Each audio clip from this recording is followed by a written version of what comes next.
All right, good morning. Time is coming. We will start the Koochiching County Board today, July 9th, and we'll start with the Pledge of Allegiance. Please stand. Face the flag behind you there. The Pledge of Allegiance to the flag of the United States of America and to the republic for which it stands, one nation, under God, indivisible, with liberty and justice for all. We've got a few guests here this morning, so just for their sake, we'll maybe introduce ourselves as board members. Kevin, you want to go first? I'm Kevin 80, and I represent District 2. Wade Pavlik, District 1. Brian McBride, District 3. Jason Shroblam, District 4. Wayne Scoy, District 5. All right. And then later on, when we get into any comments, you please identify yourself, and if you got a difficult name to spell, would you spell it so Jen can get it? So, and that'll probably be more when we get into the... We should probably carry introductions right through the... Sure, we could do that. Why don't we start over here to Mr. Welcome. Mike Welcome, radio resident. Wicked CBB.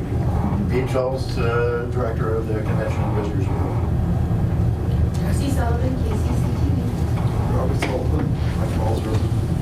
Bob Wallner, attorney for Shotrock. Rick Schalke, owner of Shot Rock Properties. Tony Russell, I work for Austin Potter Company. Matt Murray, Murray Surveying. Crystal Clance, local resident. Tom Suppas, Minnesota County's Intergovernmental Trust. Will Heyer, KSDM Radio. Jenny Herman, Koochiching County Administration. All right. We don't always do this, but we don't always have this many people for our board meetings, so. Yeah. All right, so welcome this morning. All right, we'll start off business. Agenda. Any additions other than what administration has passed to us today? Move as presented. Moved by Commissioner Pavlik to approve the agenda with two additions. We have the Koochiching County Agriculture Association fireworks permit, and we've got some payroll adjustments. Second. Second by Commissioner Scoy. Any discussion? Call for the question. All in favor? Aye. Aye. Opposed? Carried. Approve the minutes, June 25th, regular meeting of the county board. Mr. Chair. Moved by Commissioner Shroblam. Second. Second by Commissioner Scoy. Discussion on the minutes. Hearing none, call for the question. All in favor? Aye. Aye. And those two additions, we'll put those in at the end of the county business portion, be A6 and A7. All right. Financial business, Commissioner 80. Mr. Chair, I'll move to approve the courthouse claims, the highway claims, and the summarized payment listing. All right. And I do have a little bit of a discussion, but I'll wait until there's a second. Okay, go. We have a motion to approve those three, courthouse, highway, and the summarized payments. Second by Commissioner Shroblam. Go ahead, Commissioner. Okay, I just got a question on, there's 2 or 3 claims in there on sheriff vehicles, and I'll go talk to Perrin after we get done, I guess. But I wanted to ask him if there was, what kind of mileage was on those vehicles that needed the air. I see there's 3 of them. And I was just gonna ask him if there was any warranty on those. So, because there's, usually when you buy a new vehicle, there's usually a warranty of some sort. And it's kind of odd that 3 of them would go out at the same time. Generally with sheriff vehicles, we put miles on pretty quick. Yeah, I know. But Okay, still, yeah, still, if you still want, there. if you would like to go request that, yeah. Oh, I see what you're talking about. Yeah. Okay. All right? Yeah. And we'll have you report on that next meeting. How's that? Sure. All right, thank you. Call for the question. All in favor? Aye. Opposed? Carried. Approval of void warrant. Move, Mr. Chair. Moved by Commissioner Shelby to approve warrant number 25640, dated on June 26th for the amount of $6,800. Second. Second by Commissioner 80. Discussion, all in favor? Aye. Opposed? Same sign, carried.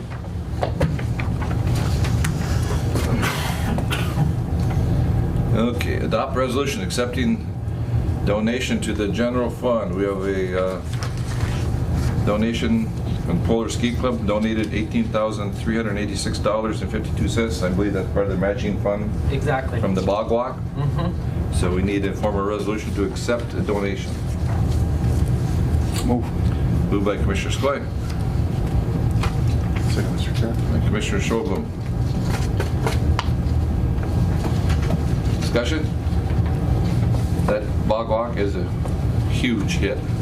There is Yeah. people on that all the time. I get out there and walk that. Have you walked it? Just not the whole thing. Will do. Yeah, they did a great job. Yep. All right, call for the question. All in favor? Aye. Opposed, carried. Also adopt resolution accepting donation to the Sheriff's Office, the coffee fund. Move. Who's it by? I'll move. Commissioner Dady, Second. second by Commissioner Pavlik.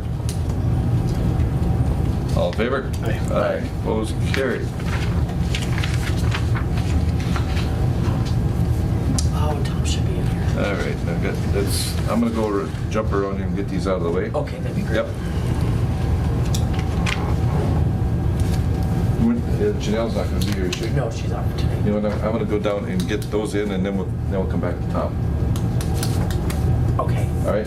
Tom West needs to. Oh, wait, for this. no, we can't do that till 10 o'clock, I'm sorry. All right, we have the addition A6, approved Koochiching County Agriculture Association fireworks permit. Move. Commissioner Skoye, Second. by Commissioner Ady, August 10th, that is the Koochiching County Fair. Best fireworks in Minnesota, right, Commissioner? No. No? The In the world. nation? The world. In the world? See, if we didn't approve this, she'd be in a lot of trouble. Yeah. All in favor? Aye. Aye. Opposed, carried. Approved June 2019 payroll adjustments and payroll ACH payment. What is Automated clearinghouse. automatic clearinghouse, which is the payments made to, Electronically for payroll liabilities, federal and state tax withholdings primarily, and any other garnishments, things like that. all right? Moved by Commissioner Pavlik. Second. Commissioner Ady. Approve payroll payments. Discussion? All in favor? Aye. Opposed? Carried. Come on up. Wonderful. Well, thank you so much, Mr. Chair. And just if you could kind of move the microphone or Sure. speak real loud so the folks behind you, because obviously you're speaking away from them. Right. Tom, you didn't have to dress up for us. No, I wanted to look nice for you. I mean, this is, like you say, important people. I have a lot I know of it is. respect for what you folks do. May I approach here and give you guys some Sure. handouts? Yep. Pass those on down here, please. Get us a couple more. One more for Jen. Yeah. Oh, you got one? Here, I'll I give think one. you've got one. I have. I'll give some extras here to Jenny. You want to Oh, thank you. folks Sure. who all needs them? We'll see if anybody in the crowd wants one. How's Robin still running the show? She sure is. Yeah, and wonderfully at that too. So she says hi. Yeah, I know. She's from Cooch. So. She was with my neighbor. Oh, really? And her Oh. family, nice people. Oh, fantastic. Well, good morning. Tom, you just want to tell everybody who you represent and Yeah. So my name is Tom Supis. I am a risk management consultant with Minnesota County's Intergovernmental Trust. So welcome, Mr. Chair, Commissioners. I appreciate the time here this morning. I also appreciate this early time slot. So I am now really MCIT risk management consultant for Koochiching County. So I'm excited about that. There's been some changes, been some retirements. So I don't know if you know, Bob Gady had been up here quite a few times. So Bob and then Jane Henniger also retired. So some territories have been changed, and I have the privilege to come up to Koochiching County. So invite me up, please, anytime. This is absolutely gorgeous. And so I've been really with working with Koochiching a little over a year. So again, we had a great training program last year. Jenny and her staff attended. So appreciated that. So I'm certainly, available and enjoying working with staff. This is my first board report to the Koochiching County Board, so I am privileged here to be here. So thank you. So this is the 2019 MCIT report. We provide these every other year to county boards, just to kind of keep you update, kind of what's going on with the trust. We provide these typically every other year to kind of coincide with county elections. So with that, a special welcome to Commissioner Sjoblom. So respecting your time, I'm just going to really touch on a couple of items here. Some highlights really from 2018. Talking about some of the coverage enhancements that we put in place now for 2019. And so again, so to try to respect your time. So moving on to kind of the front page of the handout. Talking about Minnesota County's Intergovernmental Trust. Again, you may already know, we're not an insurance company. Remember, we're a risk-sharing pool. We were built by counties for counties. We provide, property casualty coverage and workers' compensation coverage. But I think more importantly, we provide the additional services, the risk management services, the loss control services. And again, the services all throughout MCIT to, again, help our counties and all of our affiliated members. So we have 81 of the 87 counties. So that's really all but some of the 6 larger ones that are relatively self-funded. I won't mention the 81, but I can mention the 6, which is Hennepin and Ramsey, obviously, in the metro area, but also Anoka and Dakota, and then St. Louis County, as well as Olmsted County. Those 6 counties are relatively self-funded in their insurance program. So we provide coverage really for all the other counties, plus all the affiliated entities, which I find really fun, the soil and water conservation districts, the historical societies, and other joint powers committees and so forth. So, as well as the fair boards and so forth. So I find that group kind of fun. Again, just a quick little history as a little reminder. Again, MCIT, we're celebrating 40 years here with all of our members. We go back to about the mid-70s or so, and commissioners were having trouble really trying to get workers' compensation coverage for law enforcement. And so they decided either they couldn't get it, it was outpriced, or they couldn't find a carrier. So commissioners said, well, why don't we just pool our own monies and pay our own claims for workers' compensation? So they did. And so in 1979, really, MCIT was born. It was so successful that really in the early 80s is when we added property and casualty. Casualty is really liability claims, as well as the auto claims as well, and auto coverage. So really, as I say, we're celebrating really 40 years, and I think of managing risk together with our members. But I think it's really our members on a day-to-day basis, which has really made the difference. MCIT, we try to focus our coverage, and again, continually changing our coverage to meet your needs. But I think it's our county members. As I mentioned here, kind of in the center of the page, some of the keys to some of that success, I think, is your embracing of our services and our programs, inviting us in to do trainings and to do ongoing. Remember, we're at your beck and call. We're all kind of on the same team, and so please, again, to contact us. You have nicer offices than we do. Yeah? Well, come on down. I'd rather come on up, to be honest with you, but we get down there quite a bit. Well, good. But again, I think some of the other things is, again, just to remember, to help mitigate claims as best we can together. If claims and losses do happen, remember, we collaborate together. It's never a shame or never a problem to submit a claim. We're not an insurance company. We're there to help. So we can kind of work that through. And remember, Koochiching County really has been with the trust since 1982, so one of the earlier counties to kind of come on board. So we appreciate that, and thank you. All right, moving on. Let's go to the second page. Let's start on those left-hand columns, talking about MCIT's rates. I just want to mention a few things on these page. This has kind of been our rate history. You'll notice really 5 of the last 8 years, kind of looking down that graph, that the rates have either stayed steady or declined. In fact, since 2010, our aggregate rates for our property casualty has decreased almost 31%. Our workers' compensation rates have decreased over 32%. Now that's pretty amazing, really, on the work comp side. And really that's because of what our members are doing and what our counties are doing on a day-to-day basis to take care of each other. And so we greatly appreciate that because we all win. Remember, claims and losses impact next year's rates. And so MCIT, we actuarially fund all claims and all reserves, so that's fully funded to protect all of our trust members. And then there's other benefits, again, of being in that risk-sharing pool. Some of those similarity of exposures around our counties, the economies of scale, really, of all of our counties.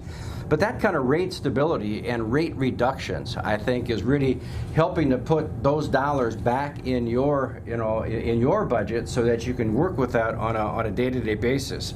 It also smooths out some of the peaks and valleys, I think, of some of the larger losses, because they can happen. Like storm claims can happen. Not much we can do about those, but just try to bear with them. But I think that rate stability helps you as you look at, your future coverage costs. Let's go to the bottom of the page, talk about dividends a little bit. And dividends are always fun to talk about. I think probably everybody's favorite, but that's actually money back to you. Again, as it mentions, dividends are different. In the standard insurance market, that would go to stockholders. Here, those dividends go back to you, back to our members, and ultimately to the taxpayers. And so we're proud of that with all of our members' commitment. Again, dividends, they're primarily reflect, again, our claim experience, as well as our investment portfolio. Again, we invest like counties can, very conservative. Those rates are a little bit down. So even with those declining rates over the last 5 or 6 years, the declining in return rates, still the MCIT Board of Directors, and again made up of similar of your board, has decided to award another dividend for 2018, the 28th. Again, it's trying to provide a dividend every year for you, but also trying to keep the money in your pockets instead of giving it back to you. But again, $11.75 million for the entire trust. And you can see for Koochiching County here is a little over $77,000. That will happen, later on this year. So dividends. Yeah, please, Mr. Chair. Do the individual county claims count against what your dividend would be? Not individually, but collectively. Collectively? Yeah, so the whole trust, so all of the claim affect next year's rate. So that's when I say everybody's on the same team. So if we one really county are. has a big storm and has a lot of claim, it's not really going to affect their individual dividend. Right. It really affects the entire trust. Okay. Yeah, so that's why, again, we're all trying to, minimize those risks as best we can. And like we did when we had that Protect Your Property program, is to make sure everything is appropriately covered, adequately valued. So if that were to happen, that we can put everything back.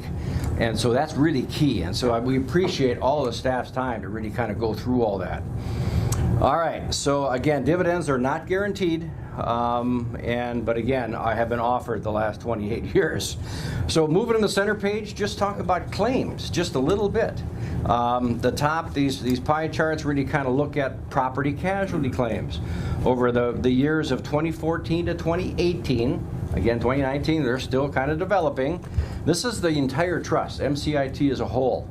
You can see it talks about frequency, which is how many of those claims, and severity, how much do they cost.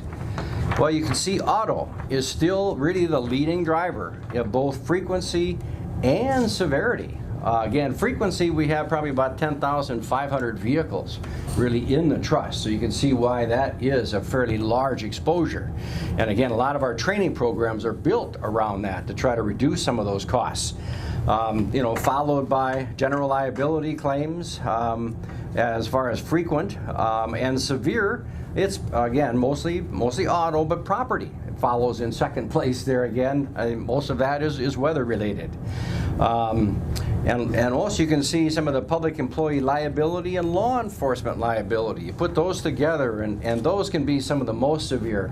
Again, those that have high defense costs and so forth, we are certainly there and we will defend those claims, but those costs not to increase. So again, those together really become the most severe as far as amount of claim costs. Moving on to the center of the page, kind of talks about workers' compensation. Again, same thing, frequency and severity, the entire trust as a whole. those 4 years, 2014 to 2018, and you see sheriff and highway have the most frequent as well as the most severe types of workers' compensation claims, which not too surprising, again, with their 24 hours of service and some more higher hazard occupations. And so again, a lot of our prevention activities are geared really for those two offices and departments, again, to try to help them get through their day. Just a reminder, back to your question, Mr. Chair, again, is workers' compensation is the only coverage that is actually experience rated. So that does affect a county's, coverage contribution for work comp. The others do not. Property, liability, auto are all neutral. Again, those are not experience rated. Work comp is. And so it talks about here that, workers' compensation, if we have what's called an experience modification factor. And what that is it really each member's unique workers' compensation experience. That's affected really by, the frequency and the severity of claims, but also by, the job classifications, the amount of payroll in those classifications, contribute towards that experience modification. Now, actuarially, they determine what's expected losses for that type of entity. And actuarially, they would predict that 1.0 would be expected losses. So if your losses are a little bit below expected, then actually you get a reduction in contribution. If the experience is a little bit more than expected, then there's actually an increase in contribution. You can see Koochiching counties here in the red box. For 2019 is now a 1.125. So we're a little bit, we've inched kind of over 1. And again, so our loss control and others were available to assist. Sometimes a claim or two can raise that up over 1. You can see in the bottom of that some of the other mods from 2018, 17, 16, and 15. So the 2019 mod doesn't calculate in 2018.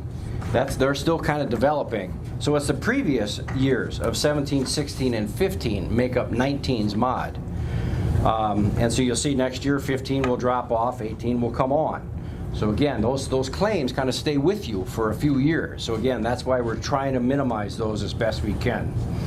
All right, moving on, let's talk about some of these coverage enhancements on the right side of the page.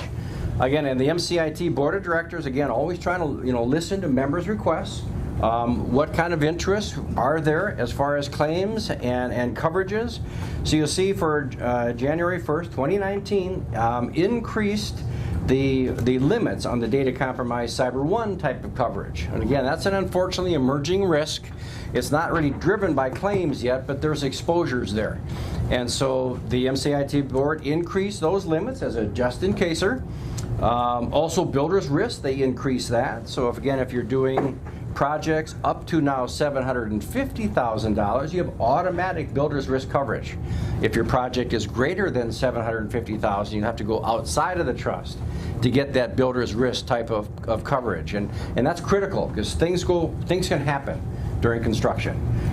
Buildings can become a little bit at risk, as well as everything brought in to make those additions. So that's increased as well. Drones have now been added as of previous years only in law enforcement, only in search and rescue emergency operations were drones covered. Well, now it's kind of calmed down a little bit, that realizing that drones can be a useful tool, whether it be ditch inspections, bridge inspections, land, other things. So now drones can be covered if they're endorsed. So I see, currently Koochiching does not have a drone, but if interested, can be a tool. So at least you have coverage there if you're interested. Also, electronic data processing. Since there's so much equipment now, they've actually increased some of those limits, decreased some of the restrictions, and added more coverage for all of that electronic equipment. That's why we went through that whole process of making sure that stuff is listed and on that EDP inventory. And then lastly, Class 3 dams. Class 3 dams have now been added also for coverage. Class 1, Class 2 are excluded. Now, Class 3, as defined by the Department of Natural Resources, are those that if the dam has a problem or a failure downstream, there's no risk to human life, there's no risk to major transportation, it's minimal risk. And so those dams are automatically covered. And so again, those dams can be defined. I don't know what dams are in Koochiching County, but again, typically the engineer would be able to help with that. So some coverage enhancements. Moving on, last page. I just want to talk about some of our services a little bit.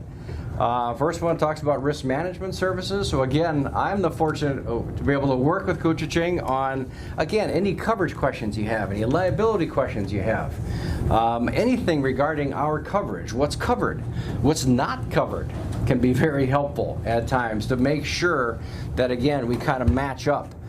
We can look at contracts from a risk management perspective. So again, I would always encourage you, to invite us in. Take a look at that contract before signing. We look at it from a risk management, from a coverage. How does that language match up to our coverage? Are you agreeing to limits that we don't have? Are you agreeing to coverage that we don't provide? Those are the things that we focus in on. And then the indemnification. Who's promising to do what if something goes wrong? That's what we want to know. We want to protect the county in that. So again, I'm available, we're available. Loss control, again, Deb Sletton is your loss control consultant, very active up here again to try to assist from OSHA issues as well as ergonomics, hazard identification, working with the safety committees. Again, trying to provide that loss control type of preventative services. Another gentleman, Keith Turnus, he's a law enforcement loss control. So he is also available at any time to work on some of the law enforcement issues. So again, other folks that are kind of at your beck and call. So please, let us know how we can help. Moving on to some other trainings in the blue box here, at mcit.org, you can see all of our training programs. We offer those ongoingly, a few different locations. So we welcome you to check those out. On the bottom, it mentions defensive driving training. Now, one thing, when you're a member now of Minnesota County's Intergovernmental Trust, you're also a member of Minnesota Safety Council automatically. They've got some good programs. One of them is their defensive driving. They have a 20-minute online program, which is quite good, just as a little reminder of some key driving habits and tips, what we're practicing out there to, again, from collision avoidance. There's also a 2-hour program on site taught by an ex-troopers. They come out, they can talk about either passenger vehicles, buses, or heavy trucks. Again, a 2-hour program to talk about, again, collision avoidance, defensive driving tactics, and so forth. Again, to try to minimize some of those risks around auto, since, again, that can be a property as well as a workers' compensation type of claim. Moving on to kind of some of our other training materials. Again, some of these we won national awards on. One is deer vehicle collisions. Again, those happen, unfortunately. And again, they're covered under comprehensive, under our coverage. Again, our personal auto would call that collision. But again, less deductible to try to minimize some of those risks. We also have some quick safety training programs. Other law enforcement training. We're really trying to emphasize a lot of different development around law enforcement trainings. So check those all out. Ongoingly, we're doing that slip, trip, fall type of, because again, that is another driver. Slip, trip, falls happen from the general liability as well as workers' compensation, getting in and out of vehicles. So that is still ongoing, as well as a lot of other best practices type of guides. Moving up into the green box, let's talk about some of the employee assistance program. Again, this is also really a risk management technique to try to intervene early. And this is an employee assistance program is offered by Sand Creek, again, health professionals. This is offered at no cost, volunteer, confidential, provided for all elected officials, as well as all the employees and their immediate family. Up to 4 visits per issue. Again, life can pile up on us sometimes, and they're there to help, and they can meet different places or on the phone, whatever works. So again, the goal there is intervene early before things start happening and problems start resulting. So again, we encourage you. You can see Koochiching's county's participation, from that 3 to 5%. We're kind of hoping, at least in there, continue to promote it. It's a great program. Sometimes it's not necessarily well known. You also see from the dark green box, it can be helpful from a claim reduction. You notice just in those 3 years, they had about 46 employees comment that kind of help eliminated really their their thoughts really providing or filing a lawsuit or a grievance. So again, can intervene and help all in that as well.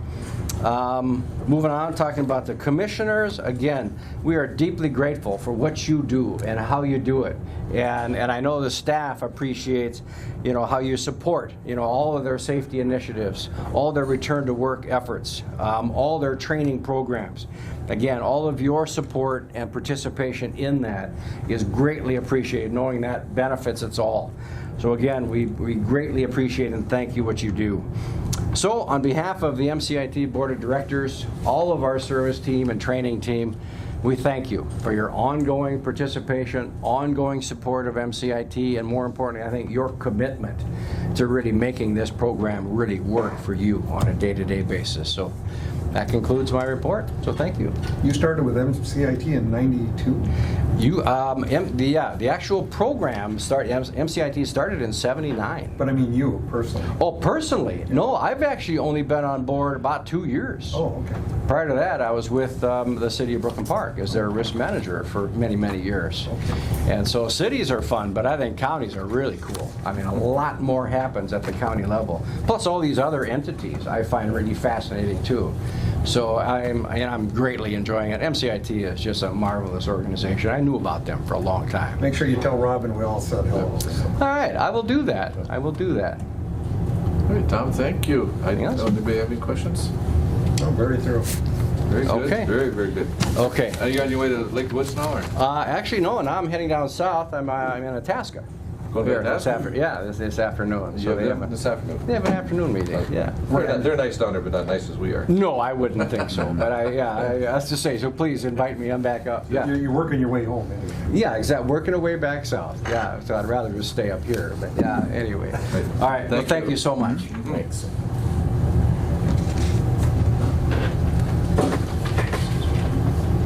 Pete Schultz and Mike. Good morning, commissioners. I'm just here to pass You're bringing breakfast again? Yeah. Are you? Jason, you're the new one here. You haven't seen these cereal boxes before.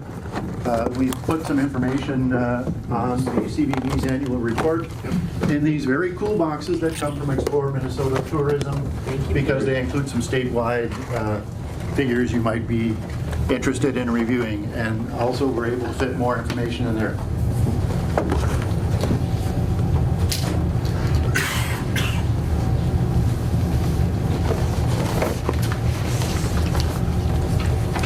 We have a 26-page report for our annual report, and I'm not intending to spend very much time going through that because you can read.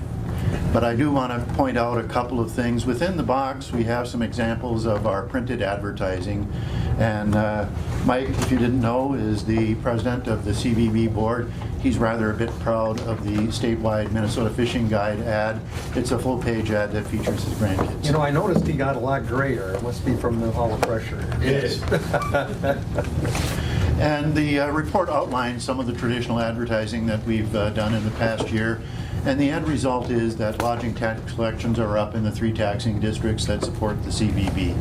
And not only is that due to increases in rates, but we also talked with some lodging operators who saw an increase in occupancy. And we know that the Park Service reports an increase in people visiting the park, although there are 5 gateway communities to the park. Clearly, International Falls is the main gateway community. The biggest thing to mention is that this year we did a concentrated marketing plan in the Fargo, Moorhead, and Grand Forks markets in the spring. And the report was delayed 1 month so that we could see results of that because our push was in March, April, and May. In March, we focused on the fishing opportunity in the spring in our area on Rainy River, and also the extended ice fishing season on Rainy Lake, and that worked out very well. In April, we focused on birding, and we were able to hang the press release on the new development of the boardwalk at Tilson Creek, and that generated some interest from the press, which generated more interest. And birding, by the way, is a huge aspect of tourism that many people don't recognize. birders have quite a bit of money to spend, and they chase around after birds. Some of them come from all over the world to visit the Sac Sim Bog south of us here. And I got to tell you, you can see those same raptors in the winter in Voyageurs National Park. And in May, we focused on the new boat tours on Rainy Lake, and I got to tell you that that had a result as well, because Wednesday we will have a TV crew here from Duluth, from WDIO, which is owned by KSTP in the Twin Cities. So the story might make it all the way to the Twin Cities, and they'll be doing a story on the new boat tour on Rainy Lake. In addition to the report and the other information that we've added to that box, you also have a couple of window clings. Put them on your vehicles, use them. Proudly tell people that Rainy Lake is a cool place to visit. I don't need to spend any more time telling you about what's in the report that you can read, but if you have questions, I'm willing to answer. Well, Pete, the CVB does a wonderful job. You guys really do. I mean, it's... Make note of that, Mike. We have to thank the rest of the board, because it's actually the board that does the work. The board. And just Rainy Lake and Koochiching County is near and dear to everybody's heart, and it's obviously is the board's too, and you do a great job promoting it.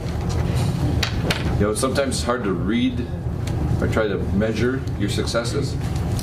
Yes. It's difficult, but sometimes when you look at occupancy and those type of things, those are easy to measure, and you know if it's working for you. Yes. We know that in general our advertising is working. We just have difficulty identifying which specific aspect is the most profitable.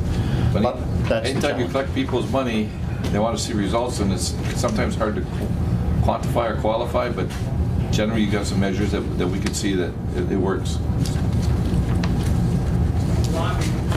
Thank you. Thank you, Pete. Thanks, Mike. Thank you. Sure. Come on up, Tom. All right, stop. Come on. Customers come first. Yeah. All right.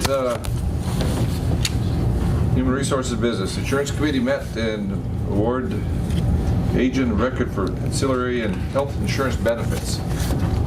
Explain that to us. You betcha. We interviewed 5 different companies that were talking about helping us select our health insurance company and our ancillary benefits company. The ancillary benefits like dental insurance, things like that, and then life insurance.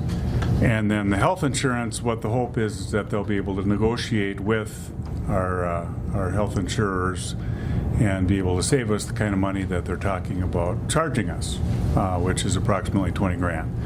So when we've talked to various other folks, and it seems like with the expertise they have that we don't really possess right now, but may possess as we go through that sort of thing, that we feel like they can help us, if not only educate us, but also save us the kind of money that we're spending on it.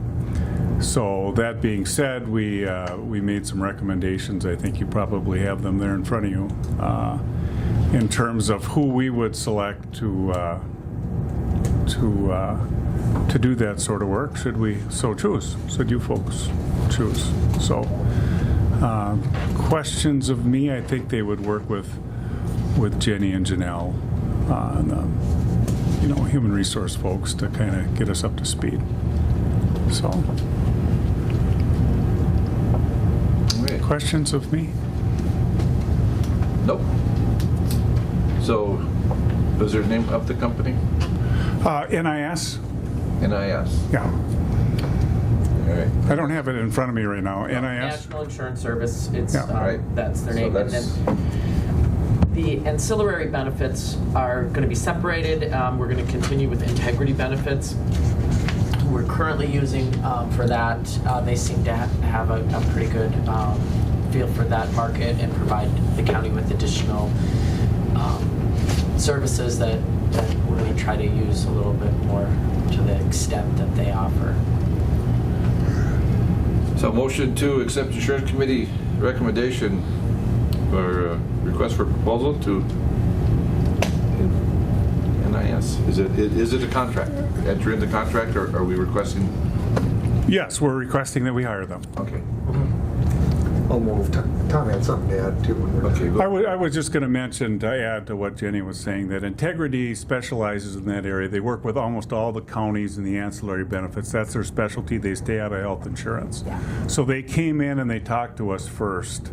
And while by no means did they say, don't go with these other folks, just give us a chance to work with these folks. And the fellow that came up and represented NIS helped Jenny last year negotiate our contract with us, and he would start nearly immediately and give us almost a year and a half of service, short 9 days for the contract price. So the contract would start basically now, but we'd have 1 year's worth of service from them starting January 1st. So it's basically, he's trying to prove himself as well, and I'm sure, the price probably doesn't go down the second year, but that's still at our discretion. So it was a good meeting. They set it up well. Motion by Commissioner Pavlik to accept recommendation. I'll second, Mr. Chair. By Commissioner Scholl. Any other questions, discussion? We may bring the contract back to board for signature, but we just wanted to, say yes that we've selected them, and we don't have a sample contract yet. But typically, what happens is that we don't pay them directly; it goes through our broker, the co-op, whoever we get our benefits from, and it's sort of absorbed through the premiums. The term of the contract is how long? 1 year. So 1 year, but they would start working with us immediately So we're due getting- to the fact that, okay, got it. yeah. Yeah. We're getting some extra. Then. Yeah, they're going to start now because that's what they have to do. Yeah. All right, all in favor? Aye. Opposed? Carried. Thanks, Tom. Thanks, Tom. Okay, thank you guys. Sorry it was a Sorry. bit late there. So. We'll give you your first piece of business here, and then you'll be back later, right? Yep. We'll be back later. So highway business, accept low quote for 2019, 2010. 2000 must be 20 instead of 10. 2020 heating season. Yeah. Oh, I sure did mess that up. Yeah. Sorry about that. 2019, 2020 propane contracts. Yeah, so we advertised for quotes for propane this year. We do it every year. Got two quotes in on July 1st. The first one was from Rainy Lake Oil for 94.9 cents a gallon. And then also from Feral Gas at $1.05 a gallon. We're recommending that we award to Rainy Lake Oil. We use approximately 13,000 to 14,000 gallons per year at the shops right now. Is the propane market volatile enough that we only go 1 year, or would it be sometimes look to go maybe 2-3 years on a contract, or would they not be interested? I'm not sure if they'd be interested Based or not. on my past experience, I'd say they wouldn't bid that far out. Yeah. In fact, I remember I used to have a issue a lot of times getting bids when I took them in January. They said you should wait a little later. I know some larger companies, especially with natural gas, they bid contracts out for 5 years. Commissioner, go ahead. Do they prefer getting bids for the season rather than for the fiscal year? Or for the calendar year, I mean? Typically, it doesn't really matter because during the summer season, you're not using any propane anyway. So technically, it's kind of just the heating season. Okay. So, our heaters shut off, say, the end of May. They start up maybe mid-September or something. Yep. All right. Motion to approve recommendation to enter a contract with Rainy Lake Oil for propane for the heating season. I'll move. By Commissioner Ady. Commissioner Schoblum. Any other questions? All in favor? Aye. Opposed? Carried. All right, guys, we'll see you back in a little bit. Thank you.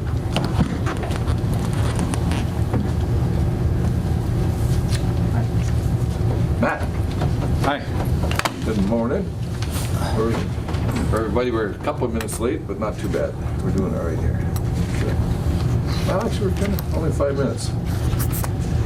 Okay, Matt, first thing on your agenda today, or your request, is now it says approve combined parcel rezoning and conditional use, but we need to do that in two motions, if either to accept or reject, but it's be two separate motions. Two separate motions, that's correct. Okay.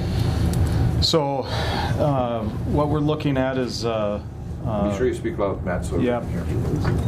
There's a rock quarry near Margie. The rock quarry has been operating over approximately the last 12 years and is currently owned by Shot Rock Properties, LLC. The operation is located approximately 3/4 of a mile southwest of Margie. The original quarry parcel, described as the east 330 feet of the northwest quarter of the northeast quarter, section 10, township 153 north, range 26 west, was rezoned to M1 manufacturing and a conditional use permit approved in 2007. In 2014, the county approved a small expansion of the quarry from 1 acre to approximately 1.5 acres in size with conditions. The owners are now asking for renewal of the existing conditional use permit and requesting a new conditional use permit to expand the area from the current approximately 1.5 acres to approximately 38.1 acres, and are requesting a change in zoning to allow for this conditional use. The owners plan to basically continue to operate the same way as they have done in the last approximately 12 years. They're proposing to construct a private haul road out to State Highway 71, which will decrease the amount of use on County Road 61 by their operation. We reviewed this with the County Highway Department, and they are not aware of any complaints related to the county road or this operation on it. The Planning and Zoning Commission met on Thursday, June 13th, 2019, to hold a public hearing on the combined parcel rezoning and conditional use permit application. After hearing comments from the public, the Planning and Zoning Commission unanimously recommended to approve the rezoning and conditional use permit application as submitted with the attached conditions. And I've also included the meeting minutes from their meeting. The conditions on this that they listed, and again, this is all subject to the county board, making a decision on this, would be 1, maximum depth of quarry 30 feet. 2, reclamation plan must be submitted to environmental services within 60 days of approval of the conditional use permit, and reclamation must be conducted ongoing rather than all at once upon completion of mining. 3, applicants shall conduct a pre-blast survey of all structures and wells within 1/2 mile of the parcel having the quarry. 4, applicants shall notify all property owners within 1/2 mile of blasting at least 1 week or less prior to any blasting. 5, dust shall be controlled at all times. 6, runoff shall be retained on-site, directed into settling ponds or other devices, and not allowed to be directed directly to any nearby streams or rivers. 7, the applicant shall repair any damages done to county roads as identified by the County Highway Department. 8, all noise levels at the quarry property line shall be subject to OSHA industry standards. 9, applicants shall minimize noise from trucks hauling material to job sites, assuring good quality mufflers and reasonable speeds. 10, hours of operation shall be 7 a.m. to 7 p.m. on weekdays only. No blasting, crushing, or hauling shall occur during the Minnesota firearms deer season in November. And then 11, as per section 4.52 subpart 5 of the 1975 Koochiching County zoning ordinance, initial approval shall be effective for no more than 5 years from the date of the conditional use permit approval by the county board. Authorization may be extended for additional years administratively, not requiring a new conditional use permit application, subject to no valid complaints received. So those were the conditions that were set by the Planning Commission, or the Planning and Zoning Commission. So, they're looking for. They made the recommendation to the board to approve, but it's up to you guys to make that final decision. I know that we have Bob Wallner, who's the attorney, Rick Schulte, the owner of Shot Rock, Matt Murray, and Tony Russell, who's a blasting engineer. Are you, Don Eve is here. Is anyone else that is interested in the conditional use? Is there anyone else here for that? So Dawn Eve is here. She was here at the meeting, and then also the owner and representatives of the operation.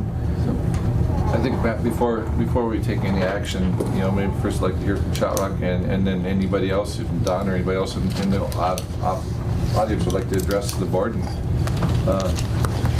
Anybody, Shot Rock, come on up. You want me to just step down and I'll... Sure, they can come on up. Yeah. And then I'd like to be sure we introduce ourselves. So, and any Bob Wallner. Wallner, you got that one? Yep, I think I saw it in the other meeting minutes as well. So. Hey, just for clarification, are we looking, was this originally the Albright? Yes, and Gerald wanted to not be involved in the company anymore, so it's just he sold his interest to Rick, and Rick was always involved and always did the crushing, so it's the same people minus Gerald. Same spot. Same spot, same people, same operation. Gerald just is doing something else now. Thank you. And we formed a different company because Gerald was the other old company. Okay. I see Matt indicated 5 minutes, so I'm going to keep this short unless you want more. We worked very hard and presented everything to the Planning Commission in a lot of detail. If you want me to, I can go into it more and more, but I thought I'd start out broadly. Matt really described it pretty well. It's the same thing that's been going on for 12 years. It's moving a little to the east. We're putting in a new road, so the county road won't be used at all anymore for a haul road. Putting in a new private road. In the packet, you'll see we got permission from Minnesota Department of Highways or Transportation. Ran it by them. They're good with it. We're trying to minimize any impact on the county. I think one of the important things that was brought up at the commission meeting is the last time we did this, you folks, some of your different faces, but the board asked that a impartial observer be present at the next blast because there was controversy about whether the blast shook the place or it didn't. And so we have the impartial observer here today to speak to you briefly. Mr. Skoy was one of the two observers. So if you could describe what you saw, Mr. Skoy. Yeah, well, the current, at the time, Dale Olson asked me to go out and observe and so we had an idea on someone that would, and yeah, I was out there and it was quiet. I could feel no vibration. They had the seismograph set up. I don't think there was anything recorded even. I'm not sure, but yeah, I thought it was very well done. And you were right in the area. Yeah, we were standing right in front of the community building in March. Okay.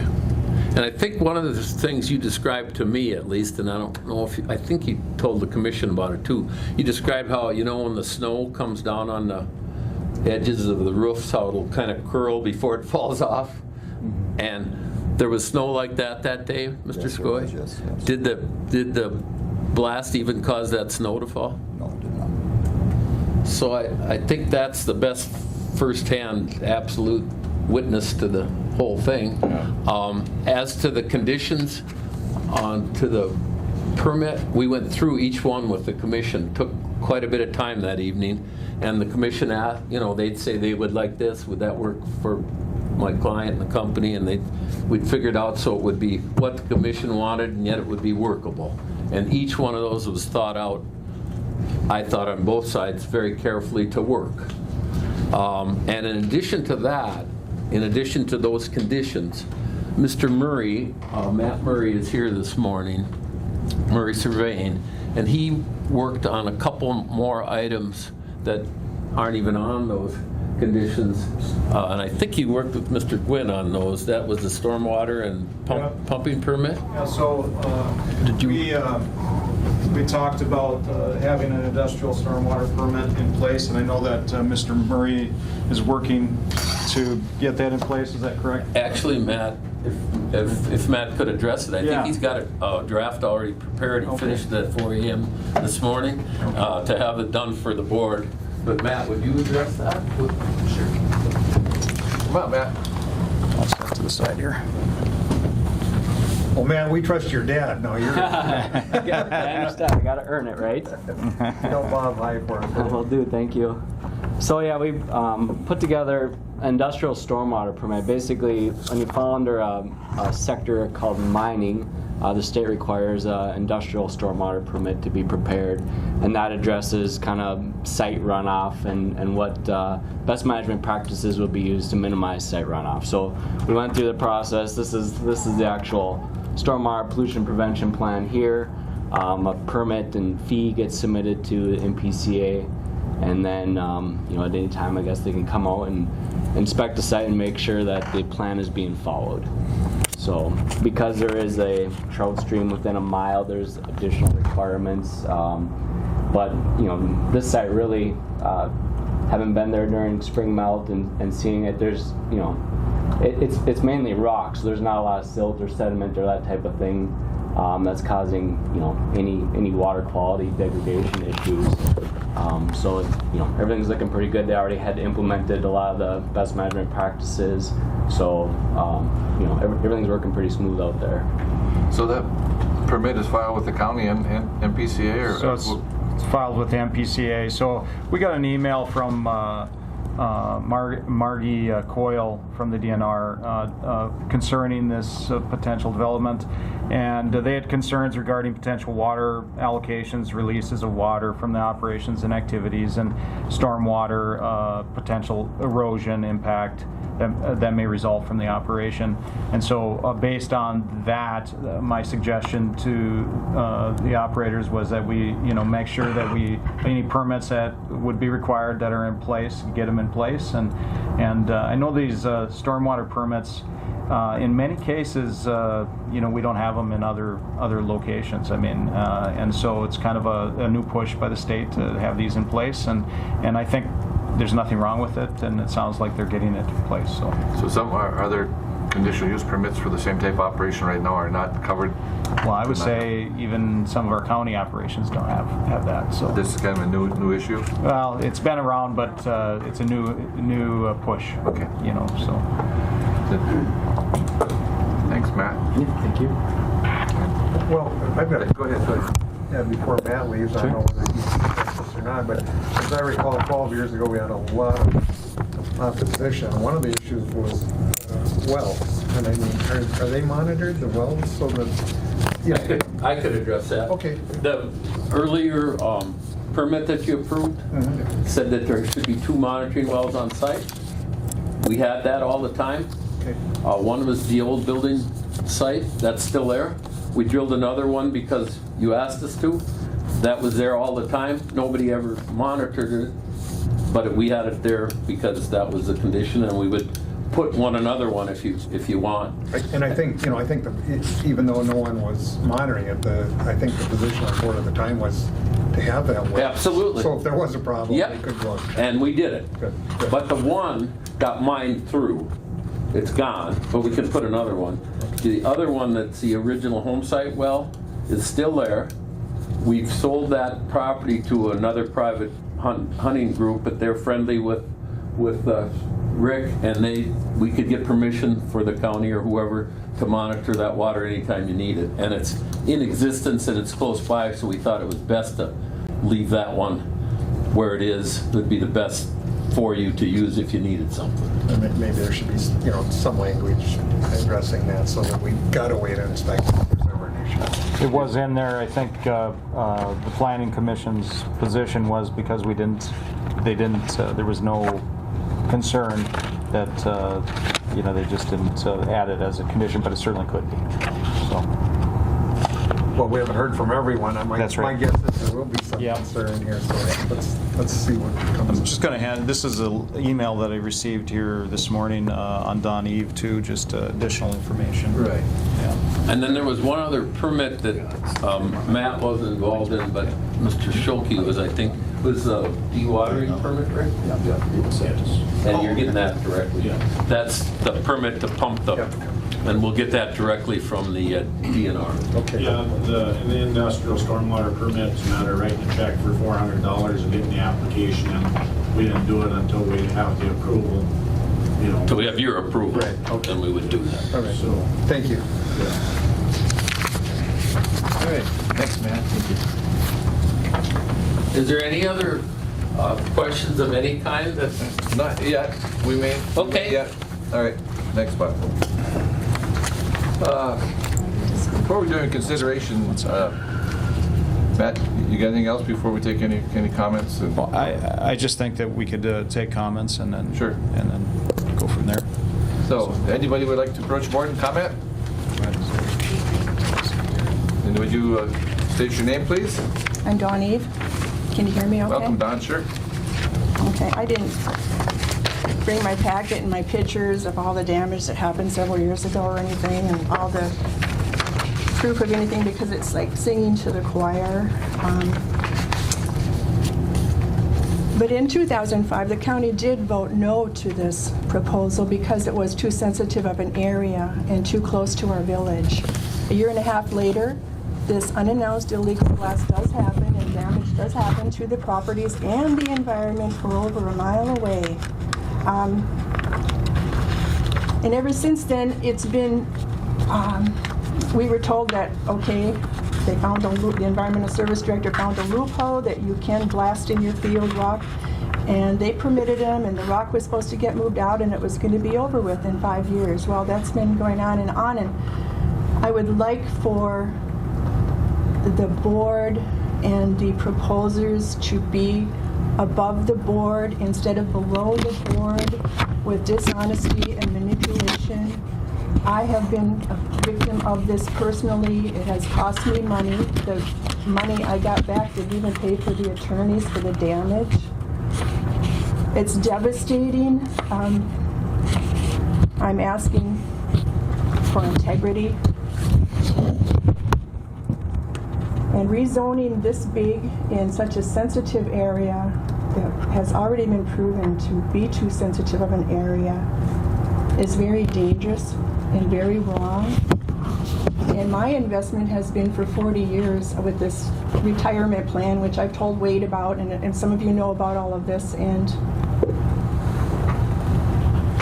having this 12-hour days like this, we won't be able to live there even. I mean, it's too harsh and too scary and unhealthy. It's a nightmare for me personally, and I know nobody cares about that, but it is my investment for my life. It is my plan I've had since 1979 for my retirement, my little Margie. That's why I have 16 properties of it. What about being above the board and saying, hey, yeah, this has been a plan all along to make this an industrial complex, and be honest and good to the neighbors and make it all work honestly instead of dishonestly, because this is dangerous and bad, and being a victim of it really hurts. It's wasting my lifetime. I can go on about the water quality, it really does. I can tell you about my well that I lost. And I already did say everything that happened to me and showed pictures and proved it all. And nobody cares. And I think that's really wrong for our county to be like that. I love Koochiching County. I love the nature of it. I have such incredible entrepreneurial ideas that I was planning and still hope to bring to this county. But I can't have it with the rock coming out from underneath of us. It's a very sensitive area. It's been proven.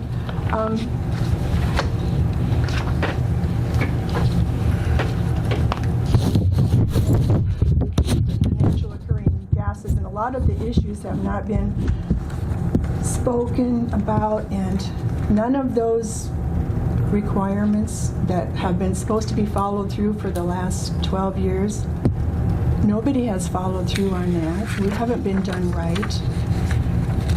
Do we have to be there and make phone calls to the county and the police every time? Or it's just wrong. We don't want to live our lives like that either. Mr. Shoki has been busted for not buying a fishing license while fishing. That's just a tiny little example. This is really huge. This is huge and dangerous, getting away with all of this. Hurting people's property, not introducing yourself, not apologizing, not helping. It's just wrong. It's unethical. I want to see integrity above the board for the county. The county board, I know they really want to do right and make the right decisions. I know that maybe you need the rock, There is no gravel there, it's just all the Precambrian rock amongst the wetlands. But there's so many environmental issues I can go into too without my personal self, to let you know about my personal self. There's all kinds of endangered species, the wetlands, the bogs, the wildlife that comes to Margie because it is the high spot in Miles amidst the bogs and the wetlands. So everything comes there. I have these incredible stories about my life experience as a photographer and nature lover. Shutting down for deer season isn't about us. I don't hunt deer. I love the nature and pick the berries and take advantage of the renewable resources in Margie. An environmental assessment was talked about and it was decided that environmental assessment isn't necessary. Well, I think it is. And I did file a citizen's petition for environmental assessment work study. And Matt, are you the environmental service director? I am, yeah. Can you tell me why you wouldn't give me Mr. Schulke's address and phone number when I asked for it on the phone? I passed along all the information that I had that was available in public. I mean, just a couple days ago. I'm talking about when I talked to you before the commissioners meeting. I emailed out or provided all the information that we had. A couple days ago, yes, you did. Thank you. Yeah. Okay. Can I ask you why you didn't notify all the people involved here? I just talked to my friend that has a cabin right up the road, and she didn't even know about this. So all people that were notified within the area required were notified of the public hearing, and all people had the opportunity to come to the public hearing and make comment. I beg to differ. So that's an issue too. I'm presenting Mr. Schulke right now with the, that I have filed a citizen's petition for an environmental assessment work study. I really think it needs to be done. It's not asking too much.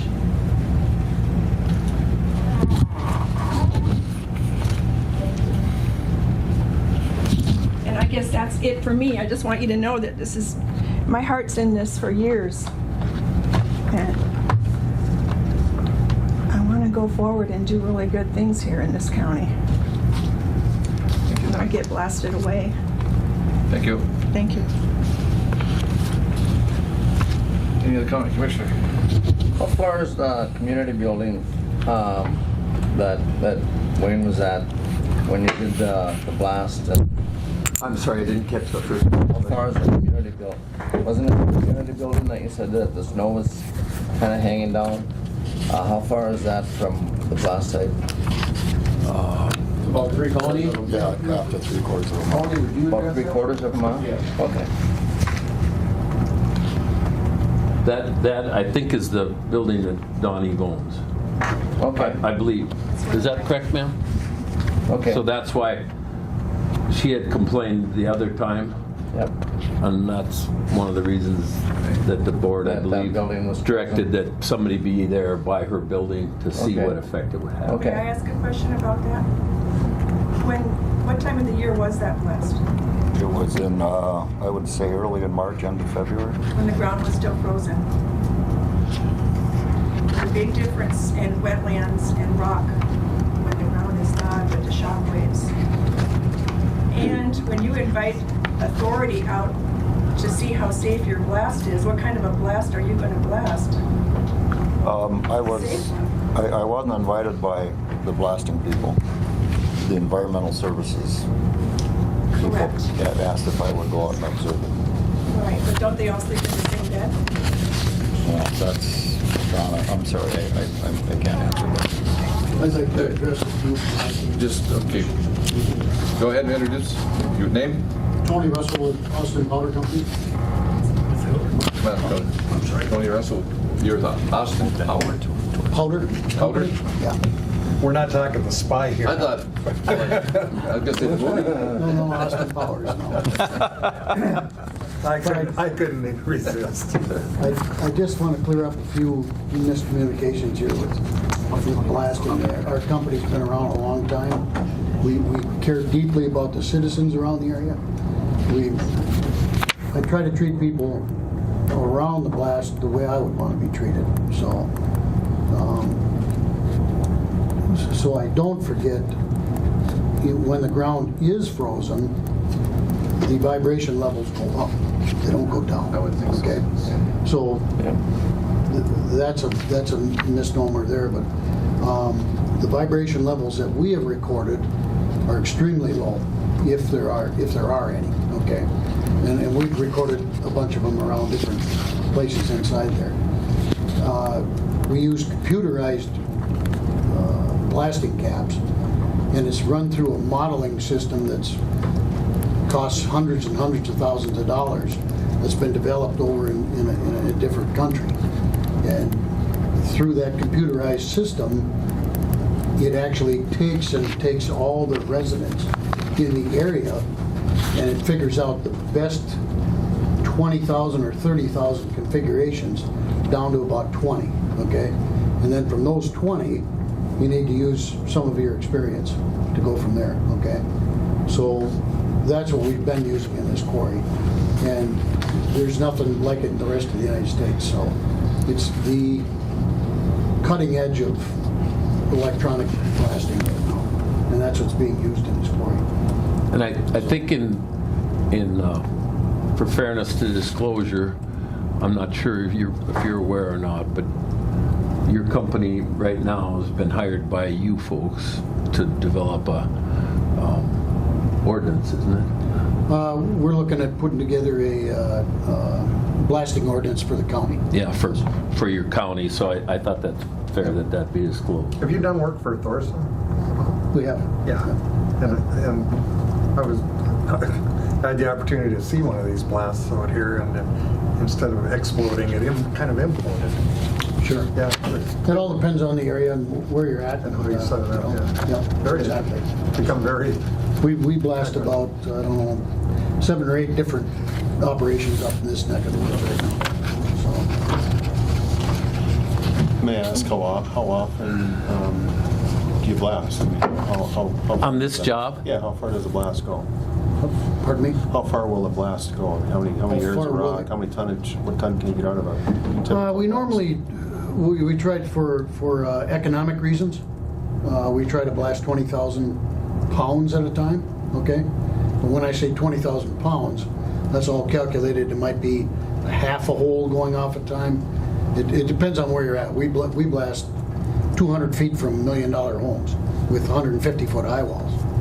And it all depends. On some of those we have 7, 8, 9 different caps going off all at different times, so that each powder column is the only powder column going off at that time. So when you see or you hear something, 1 hole per delay or per delay, that's that amount of powder that goes off at that time.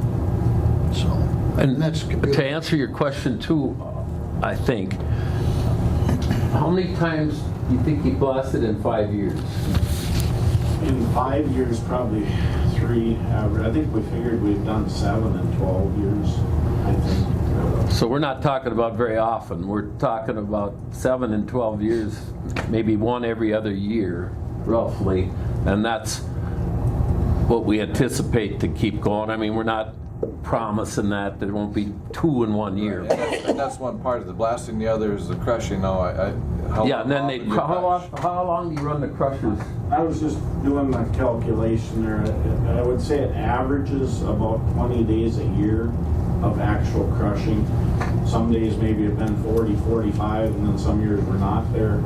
But I'm just going by the tonnage that we use annually versus what we produce a day. You know, and we're in that 30,000 tons a year, 25, 30,000 tons a year, and we're crushing 1,500 to 2,000 tons a day.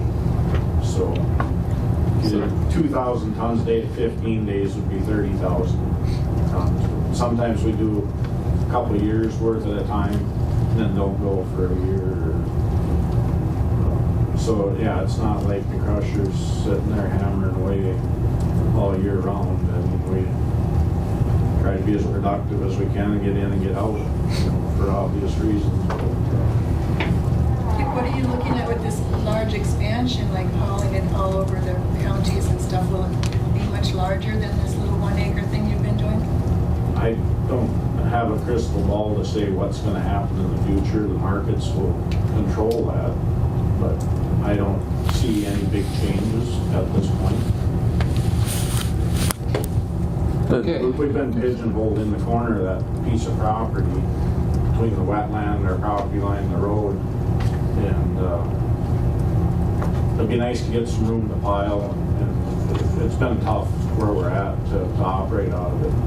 But, we can get up on some higher ground and get that road built. We won't have any road restriction issues as far as the county road.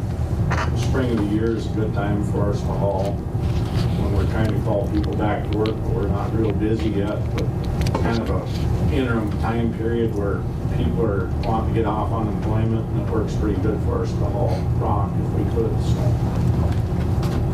All right, thank you. One last, Don, go ahead.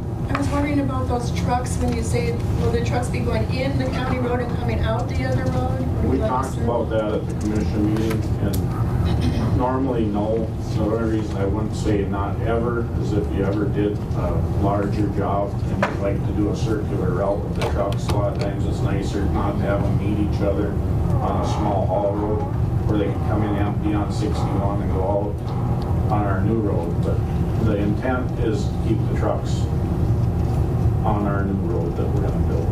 How close to the highway would the blasting be?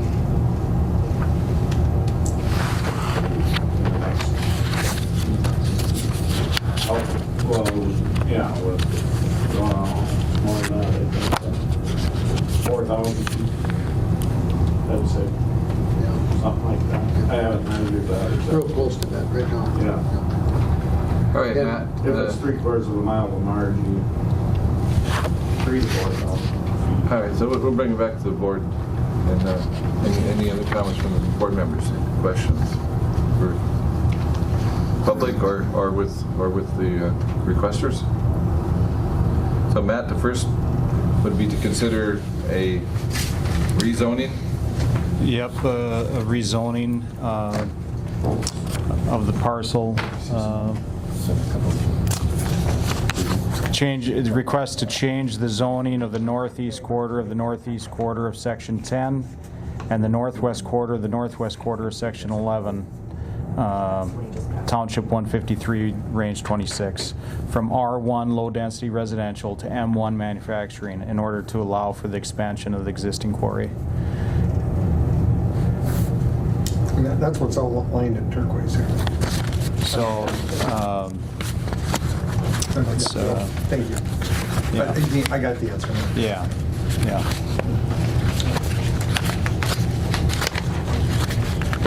So it's in order to accommodate, because it's zoned R1, it needs to be rezoned into M1.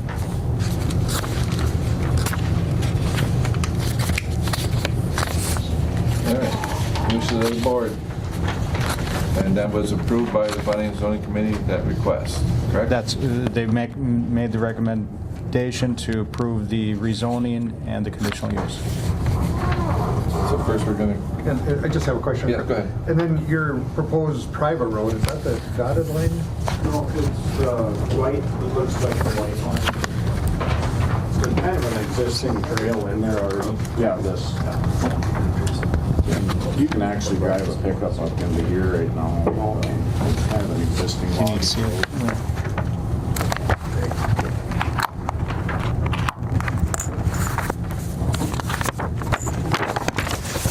This is the road that they're proposing. Okay, and here's the highway. No, the highway's here. Okay, the highway's here. Okay, that's the power line. That's the power line. Yeah. Okay. The conditional use is proposed in the dashed area. So on the map, guys, the conditional use area is in the dashed area. In the dashed area. Yeah. That's an additional 13.1 or whatever. 38.1. 38.1, that's in the dashed area, that's correct. So it's quite large. Up around that line. So maybe you guys could address, so of the area that's being permitted, maybe you can just share with them what you believe will be blasted. What area that 38.1 area would be blasted? So it's taken us 12 years to do a little over an acre of actual coal or mining. Like I say, I don't see any big change in that right at the time, but if it doubled in 12 years, we would have a 2-acre additional open hole, for a total of 3 acres over a 24-year period. Most of the reason for the rezoning is for stockpile room to operate. The map maybe makes it look like we're going to clear the whole 38 acres, and I don't see that happening right away. I see maybe 15 acres opened up, make a nice place to pile material, and we'd continue the hole towards the east from where it's at. It's right close to the property line of the 2 properties right now. But I have a question. We've had some projects here that Thorson has been a part of in dealing with Mark. He asked myself and Tom Rukavina, who was the commissioner in St. Louis County, what he could do to keep people, happier. Yeah. And one of the things we brought up was a screen. Don't clear cut your entire area. And to his credit, that's exactly what he did. And he's got a site here south of Ray there that you don't even know it's there. Yeah. So and that really helped with the other populations that are utilizing that area. And if you look at the map, the whole north side of the property is going to be a natural stream to kind of a wetland and a tamarack spruce balsam swamp that's out of the area. And then we're going to... Yeah, it's designated here. Matt Murray did the delineation of the wetland, and that'll just stay the same, and that would give you the screen to the county road. Good. And we've put berms. We've started the reclamation on some of what we've done, and put berms up and seeded them. We're directed the water into that existing hole for sediment. And it looks. We stopped there on the way up. I had seeded this spring the berms, and they're coming really good with grass. Where are you gentlemen based at? Bemidji. Yeah. Okay. Yeah. We have a ready mix plant in North Home too. Oh, okay. So. One other question on the clearing. So on the highway, how much do you, on Highway 71, how much do you plan to clear? It would be a road right away. For sight lines in the right away? I don't think you'll even be able to see into the site the way the road is with the curves in it. Got it. I'm pretty sure that you'll never even see into the site from the highway. And you are permitted with the MnDOT for an access? Yeah. We got a letter that we had private road included. and all that? Yeah. Is it going to be gated? It can be, yes. Yeah, it will be gated. I mean, into industrial site right, like that it will sometimes be, you need to protect your own investment if we move forward with that. Yeah. So, okay. And we talked to MnDOT, we talked about turn lanes. Sometimes they talk about turn lanes, acceleration lanes. With the traffic count there, they weren't a bit concerned with that, so. I think we include that with the package to the zoning, or excuse me, to the planning commission. They looked over that. Yeah, and I did include that information in the information that I packaged. If there's anything wrong with the county road, that guy in yellow is the one that got the land. We talked to the other gentleman a little bit before we met with Mr. Gwynn about what the county's concerns were, and we talked to them about the road. I would guess that we will never use the county road once we get the road established. I hate to commit to that and then have it happen and have somebody complaining that they... Well, obviously we can't enforce that because it is a public road, but we appreciate the fact that, less wear and tear on the road than if you're using your private road. Yeah. I'm on the township board at home, and we had a situation last year where construction people were working on a different road and they needed to use our township road to haul. So believe me, after all the calls I got at home, I understand the county's concerns about traffic on roads for construction projects, and my phone was ringing off the hook. You're in unique territory here in Koochiching because we don't have the townships. Right. So impression, so everything comes to county board. So, all right. Matt, first with the recommendation from planning and zoning was to approve zoning change? Zoning change on the northeast of Section 10 and the northwest of Section 11. From low density, R1 low density residential to M1 manufacturing. That would be the first considered by the board. You're recommending, Matt? I do recommend this. I think that, and I'm respectful of the fact that people have concerns about their private property and damages and worried about their enjoyment of their property. I respect that. At the same time, I think there's a need for material in our county, and I think that operations can operate and still not have negative impacts on people's properties. That's about how they operate, and I think the conditions in that the Planning and Zoning Commission laid out address those issues. I think adding in the wells, that could be another condition, like you said, just to have them there available in case there ever is a need to test the water. That can be added. So I think you can have an operation like this. The other part of that is, there's a distance away from some of the properties that have been mentioned, and we do have operations that are closer than that. I know there's one out here east that operates, and from time to time they do that type of work, and if it's run right, I think it can be, Well, as you know, I get a lot of complaints about Yeah, that's right.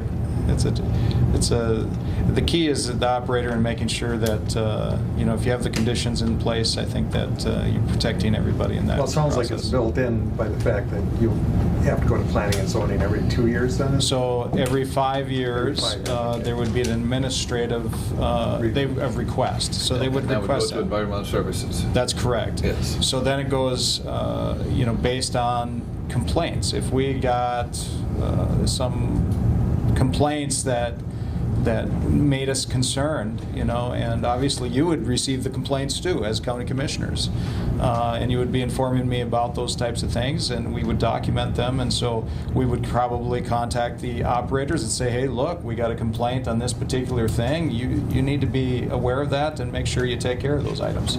And what happened here, or we'd ask questions and try to find out what the issue is. And to substantiate any claims. That's correct.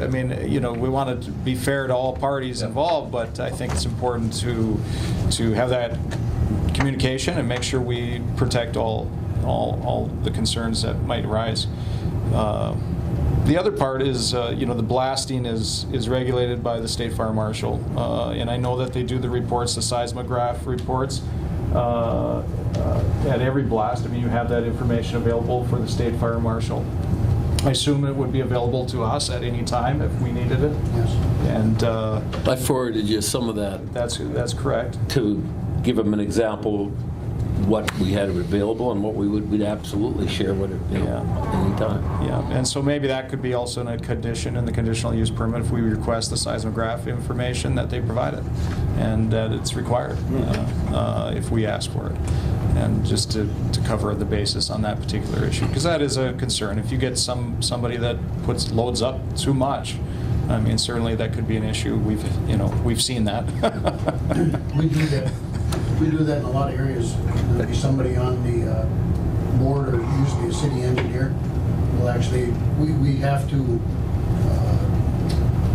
substantiate explosives within 24 hours, so that report is generated within 24 hours, and then sent out on email to several people. And that could be sent out to your city engineer. Matt and I are thinking of we're doing this wastewater project through solid granite up here, and we had a couple strikes on houses. Oh, yeah. I heard about that. Yeah. So things do happen, and that makes people nervous, Right. So Right. It is blasting, and you don't always have 100% certainty of where things are going to go. Right. But in the case that you're referring to, we were within 15 to 25 feet of homes. This particular operation has greater distance than that from any existing structures. Yeah, there's no comparable here. And we put people out on 61, obviously, to keep people back, and so. All right. Motion to consider rezoning from R1 to manufacturing. So move. Moved by Commissioner Skoye. Call for a second. Second. Second by Commissioner Ady.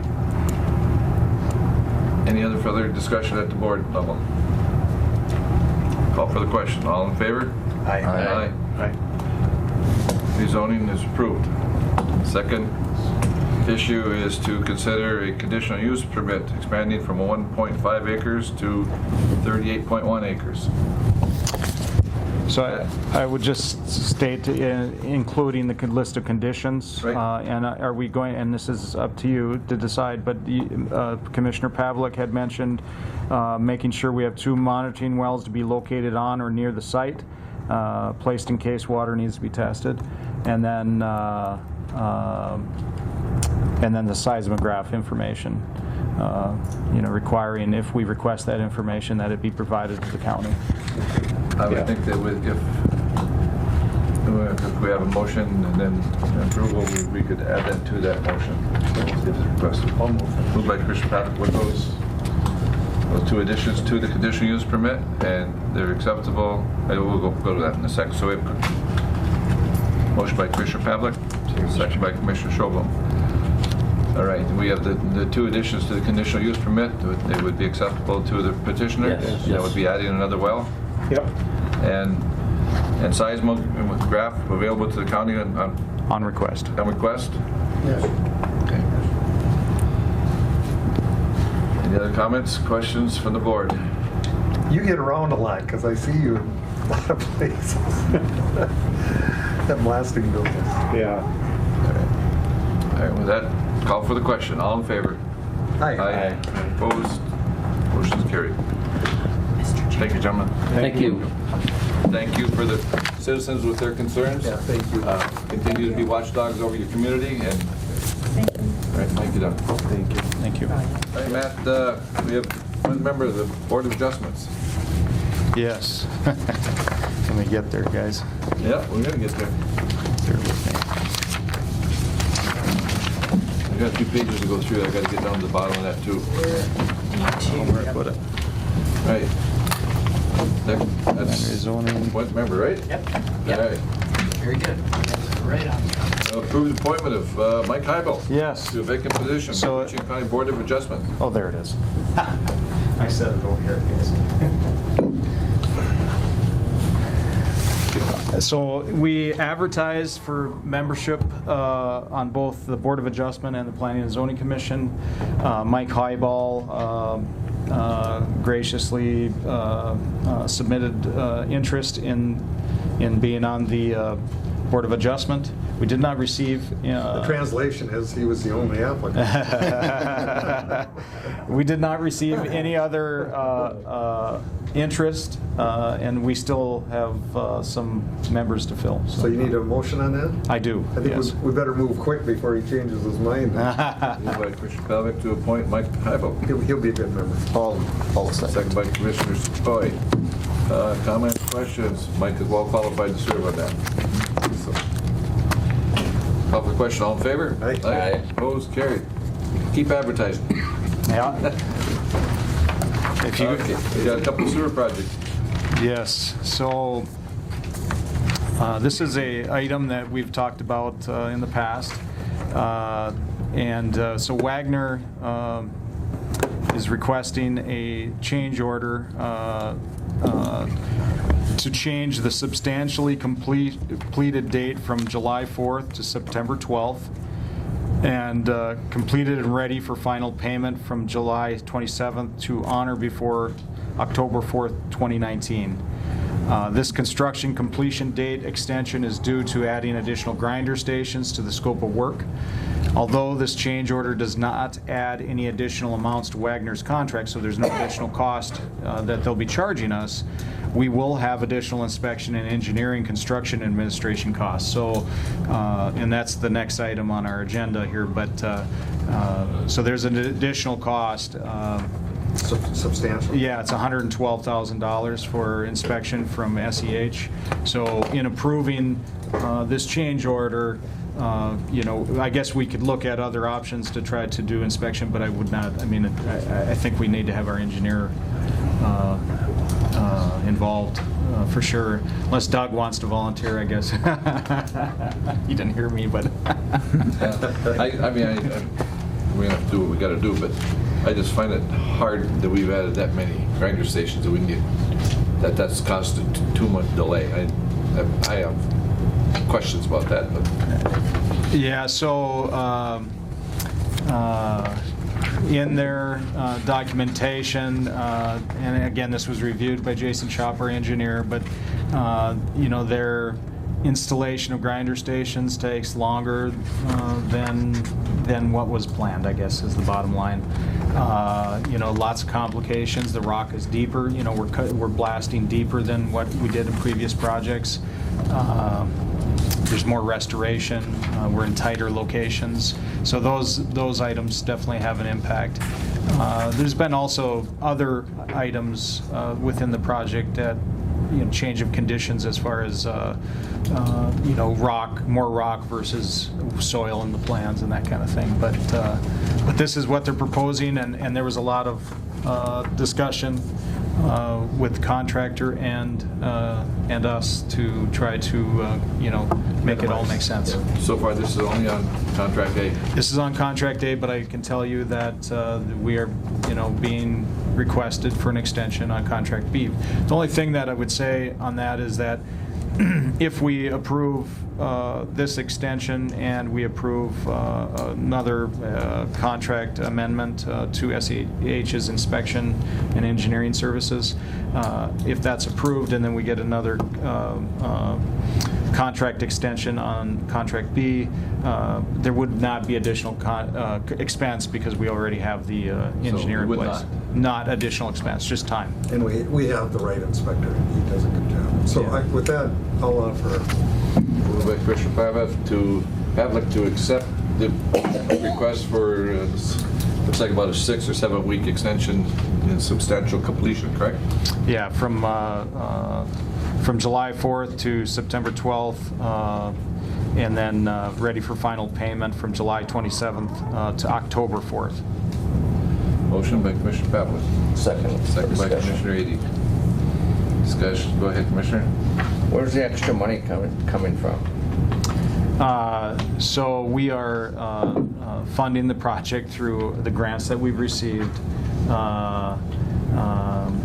and we have made, as we've built the project, we've tried to make adjustments in our location of different things to try to decrease cost, but there has been other things that have increased cost. So the money is coming from our funding, existing funding, but you know, I'm sure we'll have some overrun on this project, and you know, the property owners will eventually. Well, this is up to the board. The county board has to decide where that funding comes from if there is overruns on the project. And but the discussion has been with the property owners that every dollar that we spend that's over what we have as existing funding, that you know, that's a concern because it'll be added to their bill, you know, at the end. And we have a debt service charge that we collect through the sewer district that right now it's a certain amount, but we have the ability to adjust that at the end of the project if necessary to help fund any of those overruns. If I could, Mr. Chair, Yes. you know, for the other commissioners, it's different on this project than the first phase of sewer that we put in 15 years ago. Chuck Lepper was here at the time, and we insisted on having a fixed cost contract. And that was very difficult. In fact, the contractor who was awarded the bid was going to back out if he had to go with a fixed cost, but he came around and didn't do it on fixed cost. This project was too large and too complicated, and there were too many unknowns to do that. So we had to go with. So we knew we were going to run into some unknowns, but you just don't know what that's going to be until you get into the project. So. And I guess when we finalize our total costs, you know, at that time they'll be reporting to the board, and the board will have to decide how we allocate those costs. And but they will be paid. Well, I would hope so. I would hope so. So. All right. Any other discussion? Call for the question. All in favor? Aye. Opposed? Motion carries. Okay, along with that, meaning that we're going to extend contract A, we need to extend our engineers. Yes, so the amendment to SEH's contract would extend inspection and engineering construction administration activities through the end of October 2019 and add an additional $112,000 to the contract. It's, this is necessary due to the anticipated construction completion date being extended through October 2019.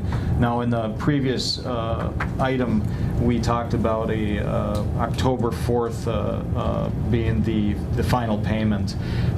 We do anticipate some work on Island View Lodge that will happen in October.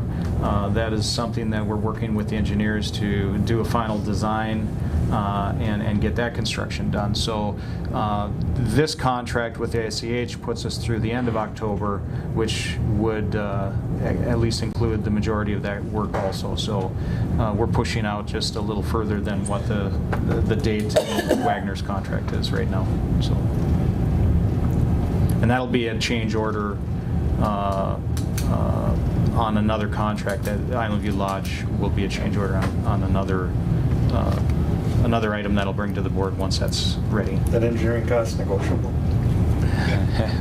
Well, it's an estimate. I suppose we could have that discussion. It's based on an hourly fee, and you can certainly. Okay, approve amendment number 3 to Short Elliott Hendricks for extension. I offer that motion, Mr. Chair, up to that comes. 112. Okay. 112,000. Moved by Commissioner Pavlik. Second by Commissioner Schopel. Anyway, any other questions, comments? All in favor? Aye. Opposed? It's carried. Thank you.